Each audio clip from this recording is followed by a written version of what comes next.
ধরেন আপনি সহ মোট 195 জন মানুষকে একটি দ্বীপে আজীবনের জন্য রেখে আসা হলো, আর আপনাদের ভিতর মাত্র 9 জনের কাছে এমন অস্ত্র দেওয়া হলো যাতে করে তারা যদি কারোর সাথে ওই অস্ত্র দিয়ে ঝগড়া করে তাহলে গোটা দ্বীপ ধ্বংস হয়ে যেতে পারে। এমন পরিস্থিতিতে আপনি কি কোনোভাবেই চাইবেন এই 9 জনের সাথে কোনো রকম ঝগড়া বিবাদে জড়াতে? সাল 1945, প্রথমবারের মতো পুরো বিশ্ব একটি নতুন শক্তির সাথে পরিচিত হতে যাচ্ছে। 6 আগস্ট, ইউএস আর্মির এয়ারফোর্সের ইউরেনিয়াম গান টাইপ ফিশন বোমা লিটল বয় নামে জাপানের হিরোশিমা শহরে বিস্ফোরণ ঘটায়। তার 3 দিন পরে 9 আগস্ট, ইউএস আর্মির এয়ারফোর্সের প্লুটোনিয়াম ইমপ্লোশন টাইপ ফিশন বোমা ফ্যাটম্যান নামে জাপানের নাগাসাকি শহরে বিস্ফোরণ ঘটায়।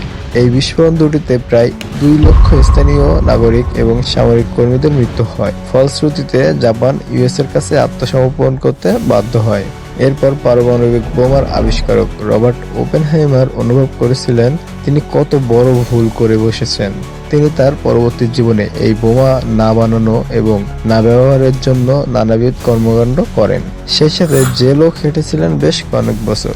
এই বোমা বানানোর পর তিনি হিন্দু ধর্মগ্রন্থ ভগবদ গীতা থেকে অনুপ্রাণিত হয়ে একটি বক্তব্যের শেষ পর্যায়ে বলেছিলেন, Now I am become death, the destroyer of worlds. বিশ্বের মোট 195টি দেশের ভিতর মাত্র 9টি অর্থাৎ প্রায় 5% দেশে নিউক্লিয়ার ওয়েপন মজুদ আছে, আর শীর্ষে থাকা 2টি দেশ অলমোস্ট 90% পারমাণবিক শক্তি ধরে রেখেছে। ইউএসএ এখনো পর্যন্ত প্রথম ও শেষ দেশ যে কিনা যুদ্ধে পারমাণবিক বোমা ব্যবহার করেছে। পারমাণবিক যুদ্ধাস্ত্রের দিক দিয়ে বর্তমানে ইউএস এর অবস্থান 2য় স্থানে।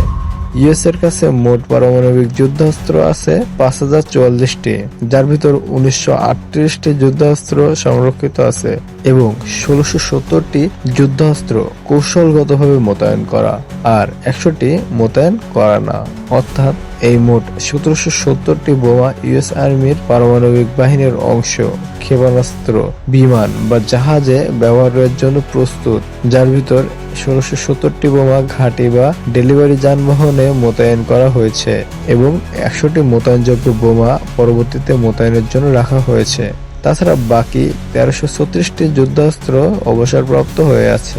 তবে পারমাণবিক বোমার আবিষ্কারক হয়েও পারমাণবিক শক্তিতে ইউএস সবার উপরে যেতে পারেনি। তার একমাত্র কারণ রাশিয়া।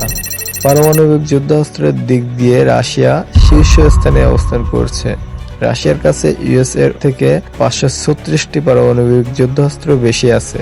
অর্থাৎ রাশিয়ার মোট পারমাণবিক যুদ্ধাস্ত্র সংখ্যা 5580টি, যার ভিতর সংরক্ষিত যুদ্ধাস্ত্র আছে 2670টি এবং কৌশলগতভাবে মোতায়েন করা যুদ্ধাস্ত্র আছে 1710টি। তাছাড়া রাশিয়ার অবসরপ্রাপ্ত যুদ্ধাস্ত্র আছে 1200টি। 9টি দেশের যুদ্ধাস্ত্র মিলিয়ে সর্বমোট 12,071টি পারমাণবিক যুদ্ধাস্ত্র বর্তমানে পৃথিবীতে মজুদ আছে, আর তার ভিতর 10,624টি যুদ্ধাস্ত্র শুধুমাত্র রাশিয়া আর ইউএস এর কাছে, অর্থাৎ প্রায় 90% অস্ত্র এই 2টি দেশের কাছেই বিদ্যমান এবং 10% যুদ্ধাস্ত্র বাকি 7টি দেশের কাছে।